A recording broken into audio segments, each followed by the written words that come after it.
Iqembu UDM lingelinye lamaqembu enqabile ukuba ingxenye yomfelandawonye wamaqembu aphikisayo ophakanyiswe umholi we-DA uJohn Steenhuisen. I-DA ithi mahlana amaqembu asevume ukubambisana nayo ekutheni ANC empeleni eketuleni ANC ngemva kokhetho lwangonyaka ozayo. Ukuzwa kabanzi ngalolu daba sixhumana nomholi we-UDM uJenene uBantu Holomisa. Jenene, asikwamukele sikubingelele indabeni zehora lokuqala. Siyabulisa kuwe sisina kubabukeli. Jenene, sicela ukuthi usichazele kabanzi ukuthi kungani nikhethe ukuthi ningahambisani nesiphakamiso se-DA, yini eningayithandanga ngaso? Okokuqala thina sayihloniphile la forum ye-opposition parties apho sihlangana khona xa ngaba umuntu une-idea anayo ayithablishe khona ixoxwe. Kodwa ke into yasothusayo kuvela nje kwe-DA seyisixelela ukuthi iyahamba ibheke enyangeni mabazokhwela abafuna ukukhwela bona sebegqibile ba abafuni ANC abafuni EFF enemy yabo leyo ke thina besingekayi uthi asine enemies sifuna uxoxa into yokuba iSouth Africa singaphuma njani na kule ngxaki sikuyo. Uba ngaba uhulumende ka-ANC uyoyisakala kulawula singayilungisa njani loo nto sithi make sure uba kungena omnye uhulumende kunyaka ozayo. Yeyiphi role ezawudlalwa zii-political parties ezisepalamente nakwii-political parties ezingaphandle epalamente kwakunye noluntu nje i-civil society izawuparticipata njani kuloo exercise. Ngoku kwacaba ubaleka uba loo nto ufuna ke ngoku ibe yakhe eyenza rongo nokuyenza rongo.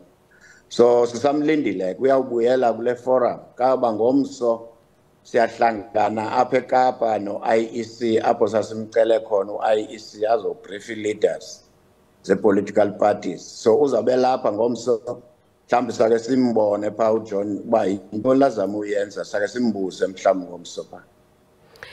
Jenene, i-DA ibukeka ingazimisele neze ukusebenzisana neqembu EFF. Ngabe ke iqembu lakho namanye amaqembu oxoxisana nawo ninombono ofanayo yini nokusebenzisana ne-EFF?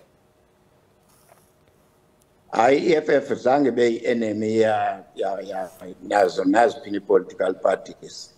I-DA ebona i-EFF iyi-enemy.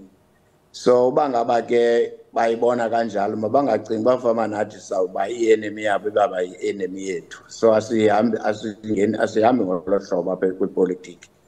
So i-EFF ne-DA for your information abantu bayayazi sukela ngo-2016 kudala besebenza kunye naku-local government bebencedisa bebavotela. Yintoni ngoku le bathi bawuxabana ngoku kufuneka nathi sichaphazelwe yiloo nonsense? Jenene, njengomholi weqembu i-UDM ngabe kungathathani ekutheni ke nikwazi ukuthi nigudlize i-ANC ekutheni ibuse? Inye indlela onenawuthi sinokuthi apha eSouth Africa kukhutshwe i-ANC elawulweni into yoba abantu mabawuvota bathi bazibonakalisele into yokuba abonelisekanga indlela abalawulwa ngayo.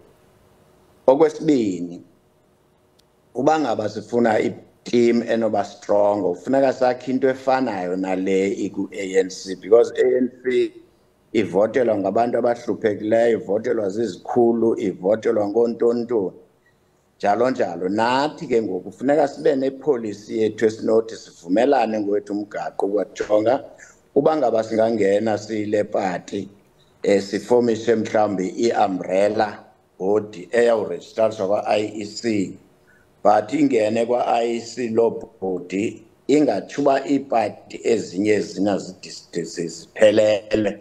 So uzawuretaina i-identity yeparty but njengoba kudla ukwenziwa kumazwe amaninzi kwiinto ze-coalition kurejistarishwe nje apho into esifana ngayo ngabantu belist babangapha bazawungena phaya and so on and so on.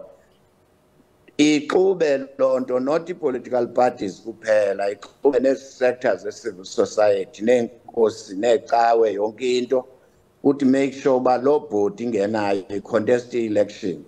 Then ke ngoku singathetha into serious but uba uceba fama i-DA yodwa okanye i-UDM yodwa or i-EFF yodwa or Inkatha Freedom Fund, Inkatha Freedom Party ingangena iyodwa challenge iANC ayizusebenza lento funeka kusetshenziswe.